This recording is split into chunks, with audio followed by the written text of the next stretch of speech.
Mon parcours dans l'ensemble de ma vie a été parsemé de difficultés, duquel je m'en suis toujours sorti. Et la vie continue, j'en ai tiré quelques bonnes leçons. J'ai été mis en contact avec la Main Tendue et la Saint-Vincent-de-Paul à l'époque via le CPAS. Je m'étais retrouvé donc à la rue et je m'étais organisé avec quelques relations anciennes de Namur pour m'héberger de temps en temps. Pour les colis, je viens les chercher pour des raisons alimentaires. Depuis que j'ai connu l'errance, la rue, les problèmes financiers, etc., je fais ça par conviction, parce qu'il y a des gens qui ont du mal à s'en sortir et qui ont besoin d'aide et qui ont besoin d'être guidés. Dans le public que nous avons ici à Une Main Tendue, depuis le Covid, on a des étudiants qui cotent, qui ont perdu leur job d'étudiant, qui ont perdu un peu leur rentrée financière. On a eu un coiffeur qui est venu vraiment en détresse, parce qu'il a dû fermer depuis des mois, il n'y arrivait plus.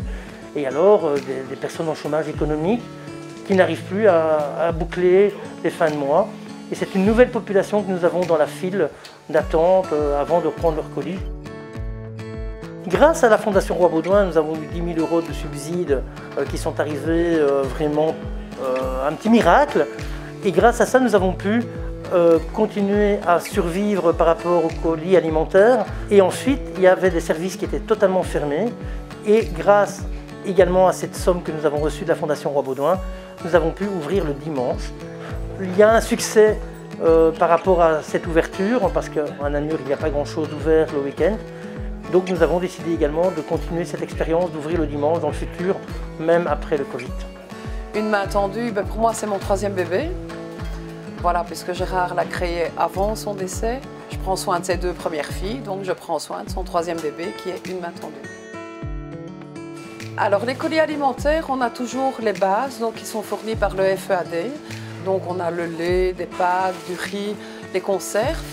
Et nous, sur ce colis de produits secs, comme on appelle, on rajoute du frais.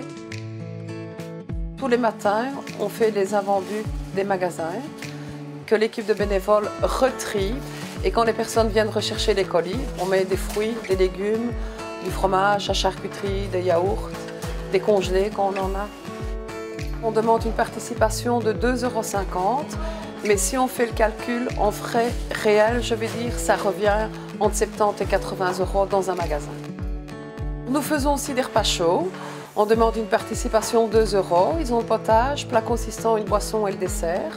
Pour le moment, emporter vu la situation du Covid. Sinon, ils peuvent manger sur place. Je suis d'abord tombée dans les dettes. On m'a proposé un colis alimentaire. Donc je suis venue, je ne vous dis pas que les larmes aux yeux parce que c'était la honte. Mais en ouvrant la porte, j'étais bien accueillie, on m'a rassurée. Et à un moment donné, ils avaient besoin de bénévoles et voilà, je me suis inscrite et je suis restée. Ce qui me plaît, c'est la convivialité qu'il y a entre bénévoles, on s'entraide. Et la journée passe tellement bien que souvent je retourne plus tard que je ne devrais. De voir les sans-abri ainsi venir chercher leur souper le soir, ça me fait tellement de peine de voir qu'ils sont de plus en plus nombreux.